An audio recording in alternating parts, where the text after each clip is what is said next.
How did your parents treat your siblings when you weren't around? I came home from college for winter break, and my 12-year-old sister Juliana, who has cerebral palsy, looked like a completely different person.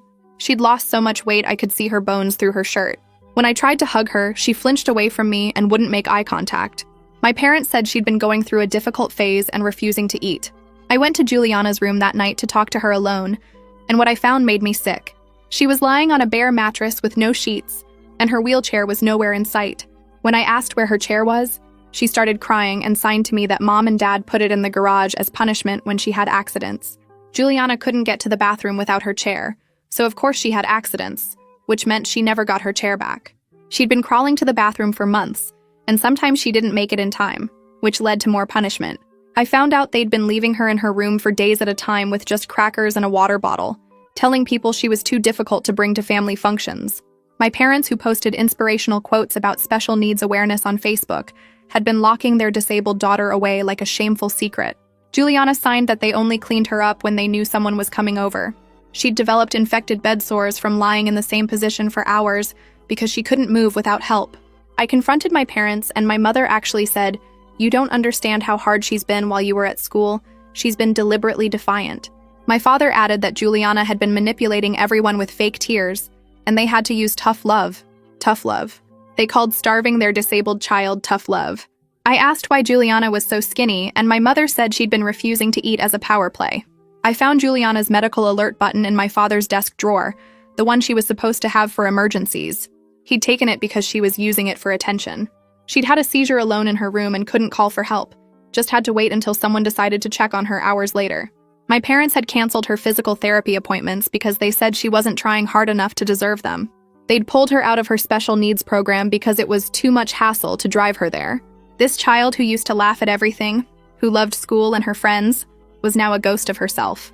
I called CPS and the caseworker came out, but my parents put Juliana in her chair and coached her on what to say. They'd cleaned her up and put her in nice clothes and suddenly acted like concerned parents. The caseworker noted that Juliana seemed shy but healthy, and that the home was appropriate. My parents told her I was a dramatic college student who didn't understand the challenges of raising a special needs child full-time. The caseworker actually lectured me about how hard it was for parents, and how I should be more supportive. After she left, my father told me if I called anyone again, they'd send Juliana to a state facility where she'd be someone else's problem. My mother said they'd already looked into it and found a place that would take her, and maybe that would be better for everyone. They were threatening to institutionalize my sister to keep me quiet. I snuck into their room and found emails between them discussing how much they'd save if Juliana was in state care, how they could finally travel again, how unfair it was that they were stuck with her. They'd been planning this neglect, hoping she'd get sick enough that they'd have an excuse to institutionalize her. One email from my mother said, "If she gets any worse, we can say we can't handle her medical needs at home." They were deliberately letting her deteriorate. I found Juliana's teacher's emails begging for meetings about Juliana's absences, all ignored. I found doctor's appointment cards for checkups that were never attended. They'd been medically neglecting her for months, documenting nothing, so there was no paper trail. Juliana signed to me that she wished she would die so she wouldn't be a burden anymore. My 12-year-old sister wanted to die because our parents had convinced her she was worthless. She asked me if I could take her with me back to college, and I had to explain that I lived in a dorm and couldn't care for her. The look of despair on her face broke something inside me. My parents held all the legal cards as her guardians, and they knew it. I spent the rest of break secretly documenting everything and reaching out to disability lawyers. What I was about to do to my parents would destroy our family, but they'd already destroyed Juliana, meaning I felt not an ounce of remorse. The next morning, I sat at my desk with my laptop and started organizing everything I'd found. My hands shook as I created folders for each type of evidence. I labeled one folder, Medical Neglect, and put in the photos of appointment cards they'd ignored. Another folder got labeled Emails, where I saved screenshots of their messages about putting Juliana in state care. I made a timeline showing when they'd canceled her therapy and pulled her from the school. Each piece of evidence made my stomach turn, but I kept going.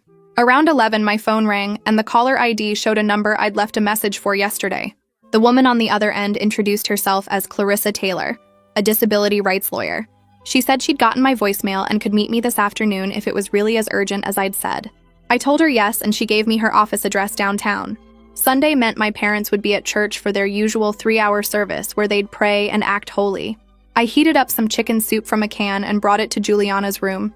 She was awake, but just staring at the wall. I helped her sit up and held the bowl while she took tiny sips.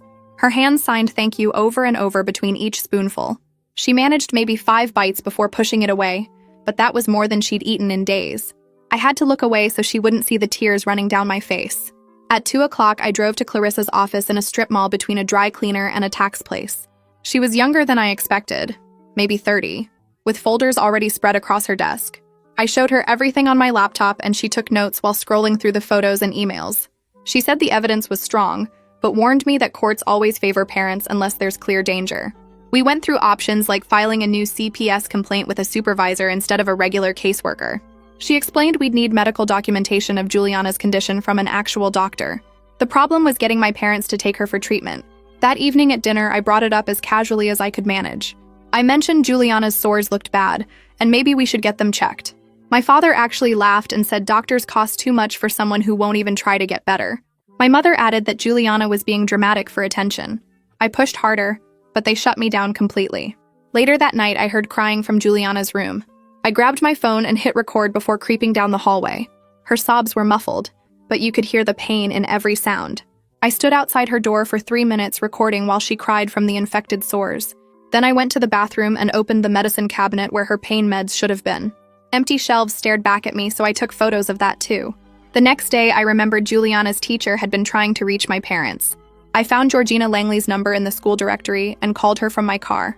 She answered on the second ring, and when I explained who I was, she immediately said she'd been worried sick about Juliana. Within an hour, she'd emailed me copies of every message she'd sent my parents about Juliana's absences. There were dozens going back months, all ignored or given excuse responses. She said she'd tried reporting it to the principal, but got told to mind her own business. She'd been documenting everything just in case someone finally listened. 2 days later, I was sitting with Juliana when my parents burst through the door. My mother demanded I leave Juliana alone because I was making her condition worse with my interference. She said if I didn't stop causing drama, she'd ban me from the house completely. My father stood behind her with his arms crossed like a bouncer. They made me leave Juliana's room and followed me out to make sure I stayed away. That night, while they watched TV, I snuck into my father's home office. His desk was always locked, but I knew where he kept the spare key. In the bottom drawer, I found a folder that made my blood run cold. Brochures for state facilities were stacked inside with one place circled in red pen. An application was already half filled out with Juliana's information. The intake date they'd requested was January 15th, just 2 weeks away. They were really going to do it? I took photos of every page, then put everything back exactly as I'd found it. The next morning, I called Clarissa and told her about the facility application. She went quiet for a long moment, then said we needed to move fast. She would file an emergency motion with family court requesting immediate medical evaluation for Juliana. She warned me this would escalate everything, and my parents would know I was behind it. I told her to do it anyway because 2 weeks wasn't enough time to wait. She said she'd have it filed by the end of the day and to be ready for my parents' reaction when they got served. The next morning, I woke up to screaming downstairs and knew the court papers had arrived. I heard my father's voice getting louder and then glass breaking against the wall. My mother was yelling my name over and over, calling me things I'd never heard her say before. I grabbed my phone and started recording as I walked down the stairs. My father was standing in the kitchen holding the summons, his face red and shaking. He saw me and threw the papers at my face. The corner caught my eye and I had to blink back tears. He started screaming that I'd betrayed the family, that I was an ungrateful brat who didn't understand anything. My mother joined in, saying I'd destroyed everything they'd worked for. She grabbed my laptop from the counter and threw it against the wall. The screen cracked and pieces of plastic went everywhere. My father went upstairs and I heard drawers slamming. He came back with armfuls of my clothes and books. He walked to the front door and threw everything onto the lawn. My textbooks landed in the wet grass and my clothes scattered across the driveway. He kept going back for more while my mother stood there telling me I was no longer their daughter. She said Juliana would suffer because of what I'd done. My father came back with my suitcase and threw it so hard it burst open on the concrete. He told me to get out and never come back. I tried to go check on Juliana, but he blocked the stairs. He pushed me toward the door and I stumbled outside. The door slammed behind me and I heard the lock turn. I stood there in my pajamas looking at my stuff all over the yard. Neighbors were watching from their windows, but nobody came out to help. I picked up what I could carry and shoved it into the broken suitcase. My laptop was completely destroyed, so I left it on the grass. I got in my car with my hands shaking, so bad I could barely get the key in. I drove to the first motel I saw and paid for a room with the emergency cash I kept in my glove box. The room smelled like cigarettes and the carpet had stains, but at least it was safe. I plugged in my phone and called Clarissa. She answered right away and I told her what happened. She said their reaction actually helped our case because it showed how unstable they were. She told me to document everything, including the broken laptop and my stuff thrown on the lawn. She said to stay put and not go back to the house no matter what. After we hung up, I sat on the bed and realized I only had 3 days of clothes. Everything else was still at the house or ruined on the lawn. I called Georgina and told her what was happening. She said she'd been waiting for my signal and would file her report that afternoon. She had attendance records showing Juliana missed 67% of school days this semester. She also had copies of every email she'd sent my parents about concerns. She said she'd include photos of Juliana from the beginning of the year compared to now. The weight loss was obvious and documented. She promised to call CPS within the hour and reference my case number. 2 days passed in that motel room. I kept driving by the house to check on Juliana. On the 3rd day, I parked down the street and walked closer. I could see into her window from the sidewalk. She was lying on her bed alone, just staring at the ceiling. Her wheelchair wasn't anywhere I could see. She wasn't moving at all, just lying there. I called 911 and told them I needed a welfare check on a disabled child. I gave them both case numbers from CPS and explained she was neglected. The operator said they'd send someone right away. I went back to my car and waited. 2 police cars showed up 20 minutes later. I watched the officers knock on the door. My mother answered, and I could see her smiling and gesturing. She went inside and came back with my father. They talked for a few minutes, and then my mother went to get Juliana. She brought her to the door in her wheelchair, dressed in clean clothes. Juliana looked confused, but my mother kept her hand on her shoulder. The officers talked to them for maybe 5 more minutes. They looked at Juliana, and she must have nodded or something because they started to leave. One officer wrote something in his notebook, but they both got back in their cars. They drove away without going inside or checking anything. I wanted to scream, but I just sat there watching my parents take Juliana back inside. The next day, my phone rang from a number I didn't know. The man said his name was Elliot Hobbs from CPS. He'd gotten the supervisor complaint about the first investigation. He said after reviewing everything, there were serious concerns about how it was handled. He wanted to do a surprise home visit tomorrow morning. He asked if I could send him all my documentation right away. I spent the next 3 hours forwarding everything from my phone. The audio recordings of Juliana crying in pain. Requested Reds is on Spotify now. Check out link in the description or comments. The photos of her infected sores, the empty medicine cabinet, the emails about the state facility, the teacher's messages about absences, every single piece of evidence I had. Elliot responded within an hour saying this was one of the worst cases of medical neglect he'd seen. He said the photos alone were enough to warrant immediate intervention. He confirmed he'd be there at 8 in the morning with a medical professional. Somehow my parents found out about the surprise visit. Georgina drove by that night to check on things and called me right away. Every light in the house was on at 3 in the morning. She could see shadows moving around inside and furniture being carried. She saw my father taking trash bags to the curb. My mother was scrubbing the front windows. They were cleaning everything and probably coaching Juliana on what to say. Elliot showed up at 8 sharp with a nurse. I watched from my car down the street. My parents answered the door and I could see them trying to block the entrance. Elliot held up papers and my father's shoulders dropped. They let him in but stood right behind him. The nurse had a medical bag and clipboard. They were inside for an hour. When they came out, Elliot was on his phone and the nurse was writing notes. My parents followed them outside, my mother crying and my father yelling. Elliot ignored them and got in his car. The nurse documented everything in her report. Multiple infected bed sores on Juliana's back and legs, severe malnutrition with muscle wasting, dehydration markers, muscle atrophy from lack of movement, signs of prolonged immobility. She stated Juliana needed immediate hospitalization for treatment.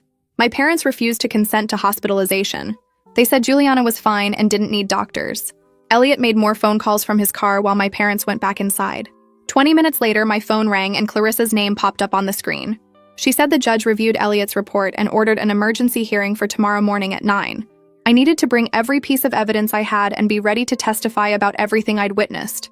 She warned me it would be brutal since my parents would have their own lawyer who'd try to discredit me. I drove back to my motel and spent the rest of the day organizing all my files into folders, while my hands shook so bad I could barely type. That night, I lay in the cheap motel bed, staring at the ceiling and going over what I'd say in court. I kept checking my phone every few minutes, scared my parents might hurt Juliana now that they knew what was coming. Around 3 in the morning, I gave up on sleep and went through my testimony notes again, printing extra copies of every photo and email. I got to the courthouse at 8:30 and saw my parents already there with a man in an expensive suit who had to be their lawyer. We all went into the courtroom and the lawyer immediately started telling the judge I was a troubled college student who resented my parents for setting boundaries. He actually suggested I might have caused Juliana's injuries myself during visits to get attention and sympathy from people. The judge called me to testify, and I walked up with my stack of evidence folders, my legs feeling like they might give out. For the next 2 hours, I went through every single piece of evidence, showing photo after photo of Juliana's infected sores and her empty room. I played the audio recording of her crying in pain, while my parents sat there stone-faced. The judge's expression got darker with each new piece of evidence I presented, especially when I showed the emails about the state facility. He asked me detailed questions about dates and times, and I had documentation for everything. Then Georgina took the stand and described how she'd tried for months to get my parents to meetings about Juliana's absences. She showed her own documentation of 67 missed school days and emails that went unanswered for weeks. Her voice cracked when she described watching Juliana go from a happy child who loved school to someone who wouldn't make eye contact anymore. She testified about finding Juliana crying in the bathroom at the school because she couldn't reach the toilet paper dispenser from her wheelchair. The judge reviewed all the evidence for what felt like forever, flipping through pages while the courtroom stayed silent. Then he looked up and said he was ordering immediate temporary custody to the state with Juliana to be taken directly to the hospital for emergency medical treatment. My parents jumped up and started screaming that this was kidnapping and they'd sue everyone involved. My mother called me a lying manipulator while my father yelled about his rights as a parent. 2 security officers had to physically remove them from the courtroom while they kept shouting threats. The judge signed the order, and within an hour, an ambulance arrived at my parents' house with police escort to pick up Juliana. I rode in the back with her, holding her hand while the EMT checked her vitals and started an IV. He told me her blood pressure was dangerously low and she was severely dehydrated, probably had been for weeks. Juliana kept signing scared over and over while I tried to reassure her that she was safe now. At the hospital, they took her straight to a treatment room where Dr. Luther Minton started documenting everything. He photographed every sore, measured the muscle wasting in her legs, and ordered blood tests to check for malnutrition markers. After examining her for an hour, he pulled me aside and said Juliana would have died within weeks if we hadn't intervened when we did. Her body was shutting down from the neglect, and some of the infections had spread dangerously close to her bloodstream. They admitted her immediately and started her on intravenous antibiotics, fluids, and nutrition supplements through a feeding tube since she was too weak to eat much. I stayed in the chair next to her bed for 3 straight days, only leaving to use the bathroom or grab food from the vending machine. The nurses came in every few hours to check her wounds and change her bandages, and slowly she started looking less gray and more like herself. On the 2nd day, she made eye contact with me for the first time in weeks and signed "thank you" before falling back asleep. My parents showed up on day 3 even though the court order said no unsupervised visits. They pushed past the reception desk demanding to see their daughter, saying the hospital had no right to keep them away. My father started threatening to call his lawyer and sue the hospital for kidnapping, while my mother tried to get past the nurses to Juliana's room. Security arrived within minutes and had to physically escort them out while my father screamed that he'd make everyone pay for this. The security guard stationed himself outside Juliana's door after that, checking everyone who came in. Elliot showed up the next morning with a woman who actually knew what cerebral palsy meant, not just another person with a clipboard pretending to care. She spent 2 hours with Juliana, watching how she moved, checking her range of motion, and asking questions through sign language without needing me to translate. Within 3 days, she had physical therapy scheduled, occupational therapy lined up, and a speech therapist who specialized in nonverbal communication coming twice a week. The state found a medical foster home 40 minutes from my college that had taken care of kids with CP before, and the foster mom came to meet Juliana at the hospital before the transfer. I watched Juliana's face light up when the woman showed her pictures of the accessible bathroom with grab bars at the right height and a shower chair that actually fit. The house had ramps instead of stairs and wide doorways for her chair, plus 2 other foster kids who also used wheelchairs so she wouldn't feel alone. They moved her there after a week in the hospital, and I followed the transport van in my car to make sure everything went okay. The foster mom had already set up Juliana's room with soft sheets on a proper hospital bed that could adjust positions, and there were actual toys and books on shelves she could reach from her chair. I had to drive back to college that Sunday since classes started Monday. But we got Juliana set up with a tablet for video calls, and I showed her how to use it with her limited hand mobility. Every night at 7, I called, and the foster mom would prop the tablet up so Juliana could see me while she ate dinner or did her exercises. She sent me pictures throughout the day of Juliana working with the physical therapist, eating real meals at the table with the other kids, and even playing adapted board games.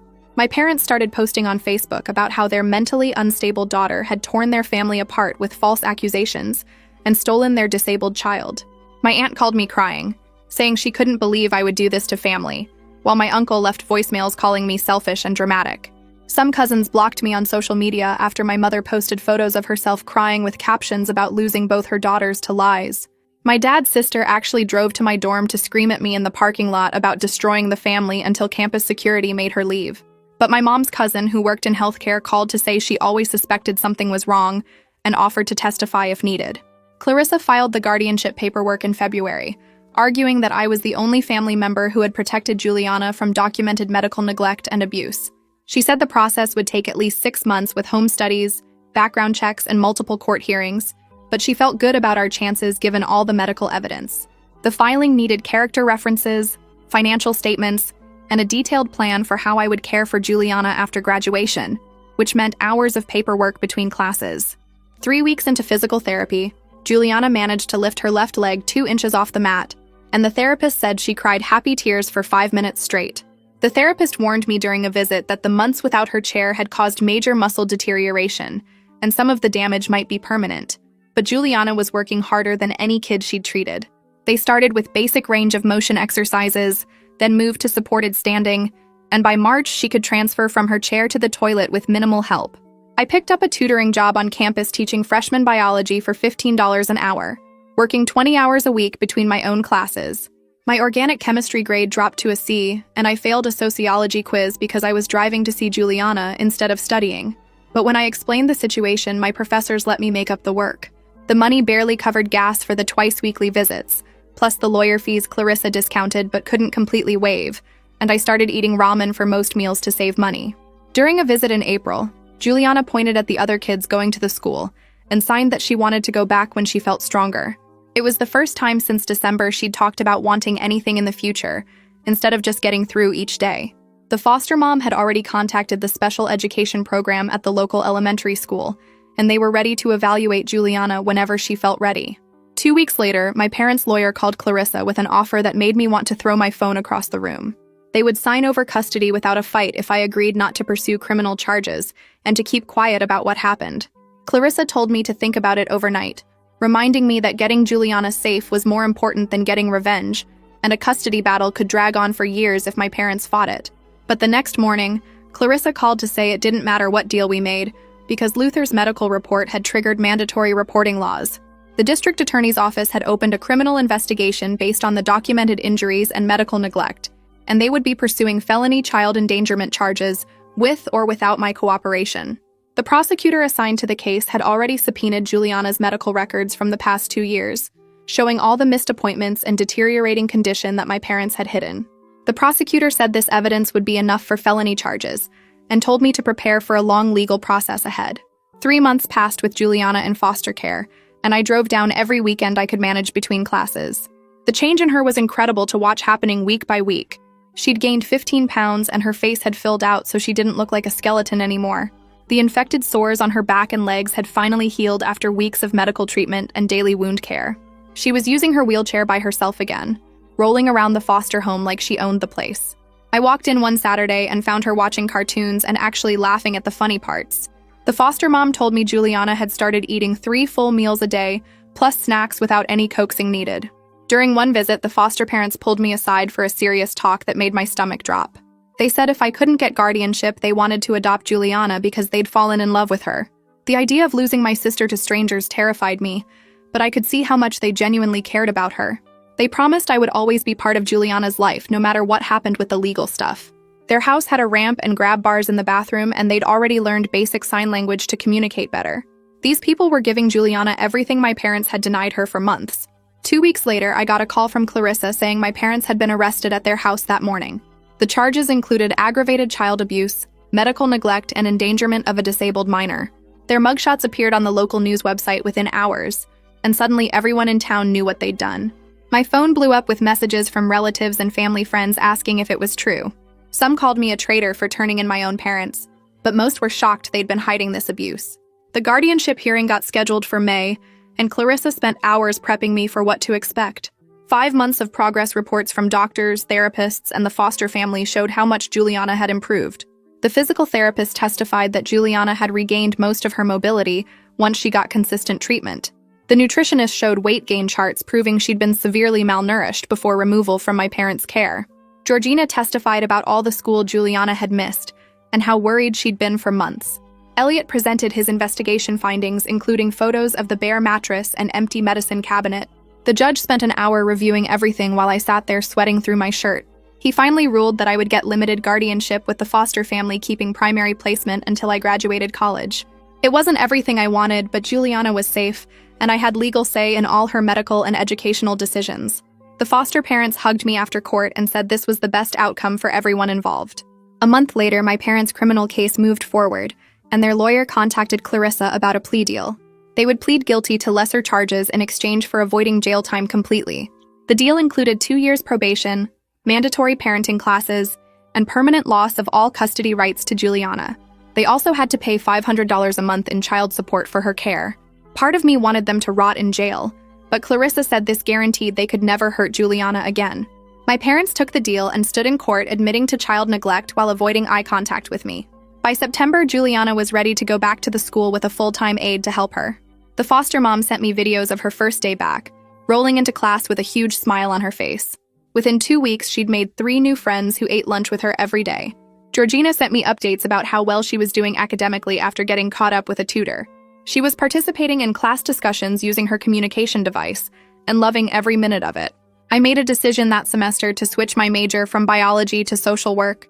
Seeing how Elliot and the good caseworkers had saved Juliana inspired me to help other kids in bad situations. My advisor helped me map out a plan to graduate a semester early by taking summer classes. It meant giving up my breaks, but I needed to get my degree faster, so I could take care of Juliana properly. Every weekend I drove to the foster home and the mom taught me Juliana's daily care routines. She showed me how to help with transfers, manage medications, and do the physical therapy exercises. Juliana would watch us and sign that she was excited about living with me after I graduated. We practiced her morning routine together, and I learned how to braid her hair the way she liked it. 6 months after everything started, Juliana's school had their spring talent show. She'd been working with the music teacher to use assistive technology that let her control sounds with head movements. When she rolled onto that stage in her sparkly dress, I completely lost it. She performed a whole song by moving her head to trigger different notes on the computer. Every movement was deliberate and practiced, and she nailed every single note perfectly. The whole auditorium erupted in applause when she finished, and she had the biggest smile I'd ever seen. I ugly cried through the entire thing, not even trying to hide the tears streaming down my face. My little sister, who my parents said was worthless, had just performed in front of hundreds of people. The foster parents were crying too, and even Georgina was wiping her eyes. After the show, Juliana signed "Did good" over and over while we all hugged her. That night, I knew everything we'd been through was worth it to see her this happy and confident again. 3 weeks before graduation, I got the call from Clarissa that changed everything. The judge had reviewed all the evidence from the past year and approved my petition for full guardianship once I graduated. I drove straight to the foster home and found Juliana doing homework at the kitchen table with her tutor. When I told her the news, she started signing "really" over and over while tears rolled down her face. The foster mom helped me start apartment hunting online that night, looking for places with wheelchair ramps and wide doorways near Juliana's school. We found a 2-bedroom place with an accessible bathroom just 3 blocks from campus. I signed the lease using my savings from tutoring and the child support payments my parents had been ordered to pay. Graduation day came faster than expected, and I walked across that stage knowing Juliana was watching from the audience with the foster family. My professors had written letters supporting my guardianship application, after seeing how hard I'd worked to balance school and Juliana's care. The day after graduation, I rented a moving truck, and the foster dad helped me move my stuff from the dorm to the new apartment. Juliana's social worker brought over all the medical equipment we'd need, including a hospital bed and shower chair. The foster mom spent 2 days teaching me Juliana's medication schedule and showing me how to do her stretching exercises properly. On move-in day, Juliana rolled through every room of our apartment, touching the walls and looking at everything. When we got to her bedroom, she saw I'd painted it purple, her favorite color, and hung up all her drawings from the school. She signed "home" and then kept signing it while we both cried. That first night, I made spaghetti, the only thing I knew how to cook well, and we ate dinner at our little kitchen table. I helped her get ready for bed, and she fell asleep holding my hand. Our morning routine started at 6 when I'd help her out of bed and into her chair. We'd do her exercises while watching cartoons. Then I'd help her shower and get dressed for school. I'd make breakfast, usually cereal or toast, and pack her lunch with a note inside like the foster mom used to do. The school bus with a wheelchair lift picked her up at 7:30, and I'd wave from the window until she was out of sight. While she was at the school, I worked at a social services office doing intake interviews. My boss let me leave early to be home when Juliana's bus arrived at 3. We'd do homework together at the kitchen table, me learning 6th grade math all over again to help her. Dinner was at 6, usually something simple I could manage like tacos or grilled cheese. After dinner, we'd watch movies on the couch with her head on my shoulder. Bedtime was at 8:30 with medications, teeth brushing, and a chapter from whatever book we were reading together. The routine was exhausting, but seeing her gain weight and smile more made every sacrifice worth it. Her physical therapist came twice a week and said her muscle tone was improving faster than expected. The occupational therapist taught her new ways to use her communication device, and she was getting faster at typing. 4 months after moving in, we had our follow-up with the neurologist who couldn't believe Juliana's brain scans. She hadn't had a single seizure since getting proper medication and consistent care. Her teacher sent home a note saying Juliana was participating more in class and had made 2 best friends who came over for sleepovers. Georgina started visiting us every Sunday for lunch, bringing craft supplies for projects she and Juliana would work on together. She helped Juliana build a volcano for the science fair that actually erupted with baking soda and vinegar. Georgina told me that fighting for Juliana had been the proudest moment of her teaching career. She'd become like an aunt to us, someone we could count on when things got hard. Juliana's speech therapist started working with her on using her device for longer conversations. By winter, she could tell whole stories about her day at the school.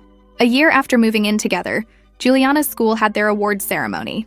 I sat in the audience watching her roll up the ramp to the stage in her prettiest dress. The principal announced she'd won the Most Improved Student Award for her academic progress. Juliana used her communication device to give a speech she'd been practicing for weeks. Her electronic voice filled the auditorium saying thank you to her teachers, and then thanking me for never giving up on her. Every single person in that room was crying, including me. 2 weeks later, a thick envelope arrived from my parents' lawyer. Inside was a letter in my mother's handwriting asking for forgiveness and a chance to rebuild our relationship. She wrote about getting therapy and understanding what they'd done wrong. My father had added a note about wanting to make amends and be part of our lives again. I sat at the kitchen table and read the whole thing to Juliana. She listened carefully, then looked at me and signed no, very clearly. I told her I respected her choice completely and threw the letter in the trash. We never responded, and they never wrote again. Juliana's 13th birthday fell on a Saturday, and I'd invited all her friends from the school. We decorated the apartment with streamers and balloons, and I'd even managed to bake a cake that didn't burn. 8 kids showed up with presents, and we played games adapted for Juliana's chair.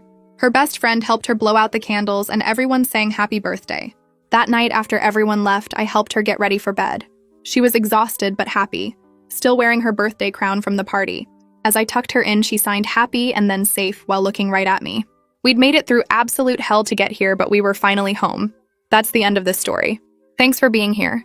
It honestly makes these little moments feel bigger. Subscribe if you'd like to share more of them with me.